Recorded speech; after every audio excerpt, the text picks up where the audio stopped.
ये है AGT live 24/7। आप सब देख रहे हैं एजीटी लाइव 24/7। ये হচ্ছে AGT live 24/7। This is AGT Live 24/7.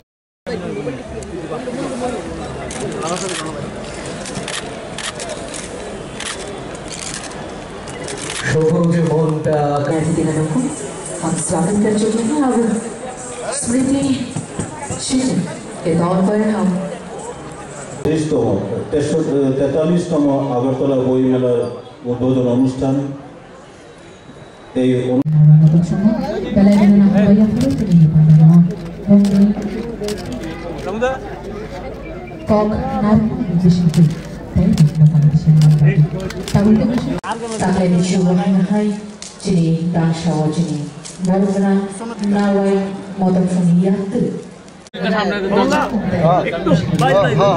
একটু পিছনে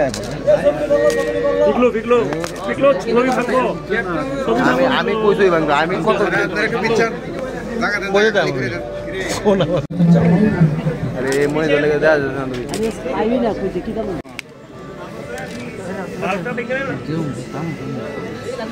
তুই তো কত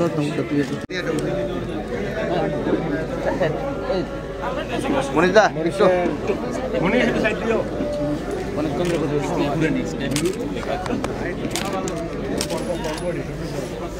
তাহলে নিশ্চয়ই হয় যিনি দান সহ যিনি বলবনা নাওয়াই মদন ফোনিয়াতে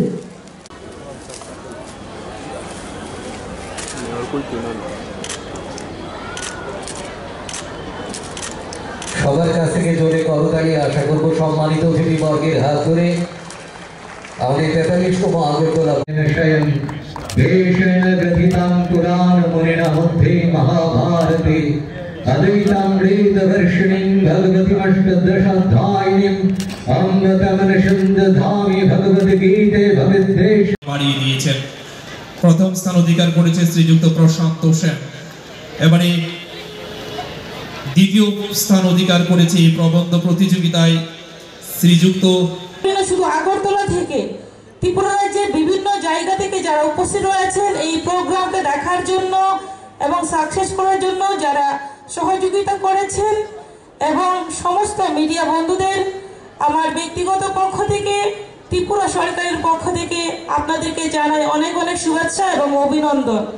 আমি অত্যন্ত আনন্দিত যে আজকে এই সুন্দর বইমেলা উদ্বোধনী অনুষ্ঠানে আমি উপস্থিত হতে পেরেছি।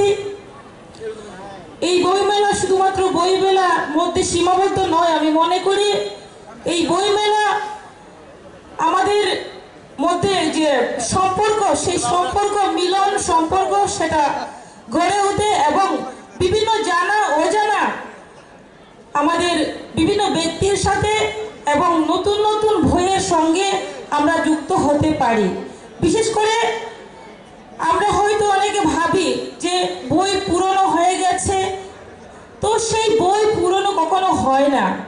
যে বই আমরা যখনই পড়ব সেই বই নতুন হয় এবং বই আমাদের আমরা জানি প্রত্যেকেই যে শিক্ষার বয়স কখনো সীমিত থাকে না। আমরা যে কোনো বয়সে আমরা শিখতে পারি জানতে পারি, শিক্ষার শেষ নেই। তার জন্য আমি অনুরোধ রাখবো যারা এই মেলায় উপস্থিত হয়েছেন শিশু থেকে শুরু করে কিশোরী থেকে শুরু করে যে বয়স্ক থেকে শুরু করে সমস্ত অংশের জনগণকে অনুরোধ রাখবো আপনারা আসুন বইমেলাতে। আমাদের বইমেলা 2রা অক্টোবর থেকে আজকে থেকে শুরু এবং আমাদের 14ই জানুয়ারি পর্যন্ত চলবে। আপনারা আসুন এবং আপনাদের মনের মতো আপনারা বই পড়ুন এবং নিয়ে যান। এবং এই আমি মনে করি এই বইমেলার মাধ্যমে যেভাবে আমাদের আজকে নিয়ে আমাদের 43তম বইমেলা, সেই বইমেলাতে যে সুন্দরভাবে আরো আমরা বিগত দিনে আমরা দেখেছি বইমেলা হয়েছে, কিন্তু বর্তমানে ধীরে ধীরে আমরা দেখছি আরো বইয়ের বিস্তার এবং যে আমাদের মেলার উৎসাহ আরো বেড়েছে, আগামী দিনে আরো বাড়বে। আমি আশাবাদী যে প্রত্যেকেরই ভালো লাগবে এইবারের বইমেলা এবং আমাদের সামনে জনপ্রিয় মুখ্যমন্ত্রী রয়েছেন, উনি আলোচনা রাখবেন। তার জন্য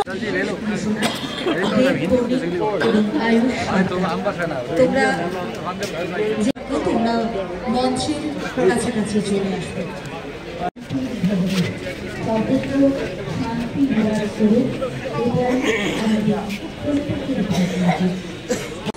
হাঁপানি আন্তর্জাতিক মেলা প্রাঙ্গণে 43তম আগরতলা বইমেলার যে উদ্বোধনী অনুষ্ঠান, সেই উদ্বোধনী অনুষ্ঠানে আমাদের মাঝে উপস্থিত আছেন ত্রিপুরা সরকারের মাননীয় মন্ত্রী শ্রীমতী সান্ত্বনা চাকমা মহোদয়া। তো আগে ওনার বক্তব্য আমাদের সামনে রেখেছেন। আমাদের মাঝে উপস্থিত আছেন আমাদের পবিত্র বিধানসভার মাননীয় উপাধ্যক্ষ শ্রী রামপ্রসাদ পাল মহোদয়, আগরতলা মিউনিসিপ্যাল কর্পোরেশনের মাননীয় মেয়র তথা বিধায়ক শ্রী দীপক মজুমদার মহোদয়, উপস্থিত পশ্চিম জেলার মাননীয় সভাধিপতি শ্রী বলাই গোস্বামী মহোদয়, উপস্থিত এই অত্র এলাকার জনপ্রিয় বিধায়িকা পবিত্র বিধানসভার বিধায়িকা শ্রীমতী মীনারানী সরকার মহোদয়া, স্বাগত ভাষণ যিনি রেখেছেন মাননীয় মন্ত্রী বাহাদুর বলেছেন যে উনার যদি স্টাইপেন্ড বন্ধ হয়ে যায় এর জন্য উনি যাবেন না, যে কত সাহিত্যের প্রতি যে উনার কি অনুরাগ সেটা কিন্তু এই ছোট্ট একটা মানে ঘটনা দিয়ে আমরা বুঝতে পারি। এবং আমরা আজকের এই উৎসবের মধ্যে আমি একটা জিনিস আমি বলবো, এখানে আমরা আসার পরে যে ধরনের এখানে অনুষ্ঠান আমরা দেখলাম, লোকশিল্প শিল্প সংস্কৃতি এগুলো তুলে ধরেছে। এবং আমি যা শুনলাম 3 দিন সমান এই প্রোগ্রাম চলবে, কলকাতার থেকেও ওয়েস্ট বেঙ্গল থেকেও সবাই যাকে চিনে একদমে কার্তিক বাবুকেও এখানে আনা হচ্ছে। সত্যি আমার মনে হয় যে এটা খুবই ভালো হবে, সবাই আসবে দেখবে।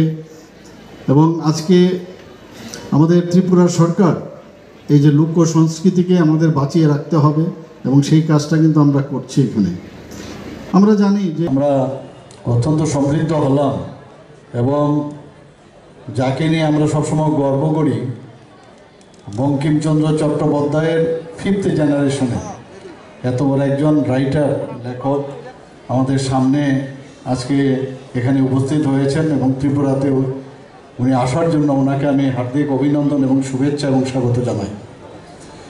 এখানে উপস্থিত আছেন বিশিষ্ট ব্যক্তিবর্গ, বিভিন্ন বিদ্যালয় কলেজের ছাত্রছাত্রীরা এবং যারা লেখক লেখিকারা উপস্থিত আছেন, কবি সাহিত্যপ্রেমী এবং প্রকাশক এবং বুক লাভার্স যারা আছেন এখানে, এলাকাবাসী এবং সাংবাদিক বন্ধুরা, সবাইকে আমি অভিনন্দন শুভেচ্ছা জানাচ্ছি। আজকে যদিও 2 তারিখ, কিন্তু আমি বলবো যে আমাদের এই নতুন নববর্ষের 2025-এ সবাইকে হার্দিক অভিনন্দন ও শুভেচ্ছা জানাই।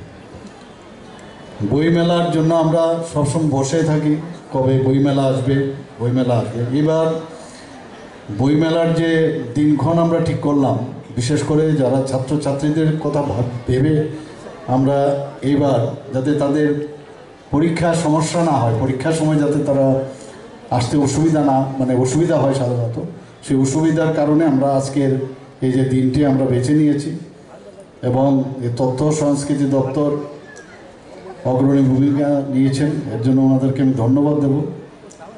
আমরা জানি বইমেলায়, আমি গত বছরও যখন এখানে এসেছিলাম আমি বলেছিলাম আজকাল বই কিন্তু কম কিনে মানুষ, কারণ মোবাইলের মধ্যেই সব দেখা যায়, কিন্তু অল্প জ্ঞান, এই জ্ঞানে কিন্তু সমস্যাও আছে।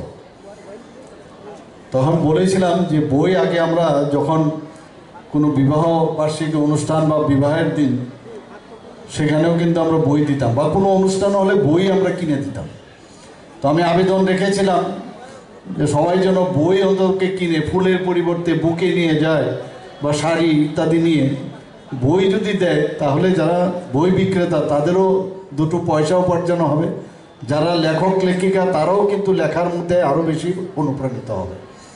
তো আজকে এখানে এই প্ল্যাটফর্মে আবার আমি এই কথাটা বলবো যে বই যেমন পড়তে আমাদের অভ্যেস করা উচিত বারবার, এবং বইয়ের মধ্যে যে তার যে স্মেল, যে গন্ধ, তার মধ্যে একটা অদ্ভুত একটা আনন্দ এবং আত্মতৃপ্তি আমাদের হয়।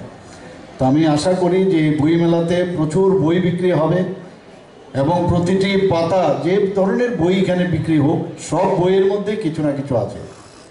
তো সেই আবেদন আমার কাছে রইল।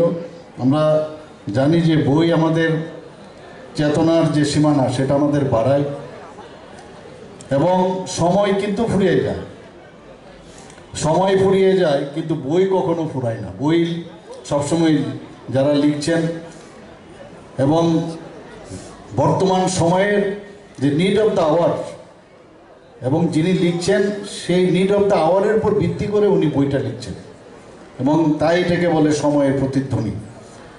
এবং তাতে করে আমরা এই বই মেলাতে আমরা সবাই বলি যে মনন ও মেধার একটা উৎসব। আমরা আমাদের বইয়ের মধ্যে আমাদের কৃষ্টি, সংস্কৃতি, পরম্পরা সেটাকে আমরা ভুলতে দেইনি, এবং জ্ঞান অর্জনের উৎসই হচ্ছে বই, এবং তার কোনো বিকল্প নেই। এবং এই বই মেলা আমরা ছোটোবেলার থেকে আমরা দেখে এসেছি। যখন আজকে এটা 43তম, তো ভাবুন 42 বছর আগেও আমরা দেখেছি বই মেলা প্রথম কোথায় শুরু হয়েছিল, রবীন্দ্র ভবনের সামনে শুরু হয়েছিল, ধীরে ধীরে চিলড্রেন্স পার্কেও হয়েছে। এবার যখন আমরা বই মেলার কোথায় আয়োজন হবে, যাদেরকে নিয়ে আমরা বসেছিলাম, অনেকে অনেক দাবি করেছিল যে আগরতলা শহরের মধ্যে যদি সেটা করা যায়, তা আমরা অনেক চিন্তা ভাবনা করার পর বলা হলো যে না, এখানেই বইমেলাটা হবে, কারণ এখানে অনেক ইনফ্রাস্ট্রাকচার আছে এবং মানুষের আসা যাওয়ার জন্য এখানে গাড়িও দেওয়া হচ্ছে, এবং বিনা পয়সায় যাতে আসতে পারে আগরতলা বিভিন্ন জায়গার থেকে, সেই ব্যবস্থা এখানে রাখা হয়েছে। এবং আমাদের মানে উচিত যে যারা নেক্সট জেনারেশন, তাদেরকে বই পড়ার প্রতি আকৃষ্ট করার, আমাদের গার্জিয়ানদের উচিত তাদেরকে যাতে বই পড়ে সেই ব্যবস্থাটা যেন করা হয়। এবং আমি আশা করি যে এবারের যে বই মেলা সেটা একটা মানে আকর্ষণের একটা কেন্দ্রবিন্দু হবে, এবং মেধা ও মননের যে সমৃদ্ধ এই আজকের এই বইমেলা সেটা হয়ে উঠুক, সেই আশা আমি করব। আমরা হাঁপানি আন্তর্জাতিক মেলা প্রাঙ্গণে আজকে যত বছর জোরে আমি দেখছি যে বই বিক্রি হয়, প্রতি বছরেই কিন্তু বই বিক্রি করতে গিয়ে অনেক তার সংখ্যাও কিন্তু বাড়ছে। বাইরের থেকেও যারা বই বিক্রি করতে আসছে, প্রকাশকের সংখ্যাও কিন্তু বৃদ্ধি পাচ্ছে, বিক্রি যারা স্টল দিচ্ছে সেই স্টলের সংখ্যাও বাড়ছে। অর্থাৎ এটা কিন্তু মানে কলে বলে কিন্তু তার শ্রীবৃদ্ধি হচ্ছে। এমনটা না যে গত বছর ভালো হয়েছে এই বছর খারাপ, এরকমটা না। তো এটার আগামী দিনও আমি আশা করি এবারও যারা প্রকাশকরা এখানে এসছেন তাদের একটা প্ল্যাটফর্ম এখানে দেওয়া হলো, আশা করি আগামী দিন আরও তার শ্রীবৃদ্ধি করবে। আমরা এই বইমেলাকে নিয়ে সবসময় আমরা গর্ববোধ করি ত্রিপুরাবাসী হয়ে, এবং শুধু আমার মনে হয় একমাত্র আমি ভারতবর্ষে না, পৃথিবীর কোথাও আমার জানা নেই যে সরকারি পৃষ্ঠপোষকতায় এই ধরনের বই মেলা কিন্তু অনুষ্ঠিত হয়। ভারতবর্ষে হয় কিনা আমি জানি না, মানে শুনিনি, পৃথিবীতেও কোথাও হয় কিনা আমার জানা নেই। একমাত্র ত্রিপুরাতেই আমরা এই তথ্য সংস্কৃতি দপ্তর, অর্থাৎ আমাদের এই ত্রিপুরা গভর্নমেন্টের পৃষ্ঠপোষকতায় এই ধরনের একটা অনুষ্ঠান এখানে হয়ে থাকে। শক্তি তাদের হচ্ছে মেইন, এদের সমন্বয়ই কিন্তু আমাদের যে এখানে আসা, তবেই বইমেলার আকর্ষণ আরও বাড়বে, এবং আমি আশা করি সেটা আগামী দিনেও তার বজায় থাকবে। আমি এখানে আজকে একটু আগে আমি যারা এখানে নৃত্য পরিবেশনা করলো, গানের সাথে বিভিন্ন থিমেরও এখানে দেখলাম যে থিম সংও ককবরক ভাষা এবং বাংলা ভাষায় করা হলো। যারাই সুর দিয়েছেন, যারা এই ধরনের চিন্তা ভাবনা করে এটা করেছেন, তাদেরকে আমি ধন্যবাদ দিতে চাই। এখানে এইবারের বইমেলার একটা থিম সুন্দর আমি দেখলাম, সেই থিমটা হচ্ছে সর্বেশাং শান্তির ভবতু, অর্থাৎ সকলের উপর শান্তি বর্ষিত হোক, বাংলাতে যদি বলি। তো এটা একটু আগে আমাদের যে পূর্ববর্তী বক্তা উনি কিন্তু এই কথাটা বলারও চেষ্টা করেছেন যে আমরা যদি শান্তিতে থাকি, মনে যদি আমাদের শান্তি থাকে, এর উপরে আর কিছু হয় না। এবং আজকে আমি বলবো যে থিমের সাথে অনেকটা তার সাদৃশ্য আমি খুঁজে পাচ্ছি। আজকে এই বইমেলার অনেক ধরনের যে আলোচনা সভা হবে, গ্রন্থ প্রকাশ হবে, এবং এই যে কদিন যে প্রায় 14 দিনের মতো না 13 দিনের মতো যে বইমেলা চলবে, সেখানে সাংস্কৃতিক অনুষ্ঠান, পুরস্কার বিতরণ এবং স্মরণিকা প্রকাশ থেকে আমরা অনেক কিছু এখানে হবে। অলরেডি আজকে আমরা একটা স্মরণিকা এখানে প্রকাশ করেছি এবং এটা এবং বিভিন্ন যেসব স্মৃতি পুরস্কারও এখানে ব্যবস্থা রাখা হয়েছে। শ্রেষ্ঠ লিটল ম্যাগাজিন পুরস্কারের ব্যবস্থা করা হয়েছে। যারা 35 বছরের নিচে তাদেরও যে পুরস্কার দেওয়ার যে চিন্তাভাবনা এখানে রয়েছে। আমি আশা করি যে এই বইমেলার উত্তরোত্তর শ্রীবৃদ্ধি ঘটবে এবং এই কদিনের যে এখানের আয়োজন এবং মানুষ এখানে আসুক, সমস্ত ত্রিপুরাবাসী, আমি এখানে মিডিয়া বন্ধুরা আছেন তাদের মাধ্যমে আমি সমস্ত ত্রিপুরাবাসীকে আমি আহ্বান করব যেন এই বইমেলায় আসে, বইকে পড়ুন, বইকে জানুন এবং জ্ঞান বৃদ্ধি করুন, এবং এতে করে আমাদের ত্রিপুরারও কিন্তু অনেক লাভবান হবে। সবাইকে অসংখ্য নমস্কার, ধন্যবাদ জানিয়ে আমি আমার বক্তব্য শেষ করছি। জয় হিন্দ।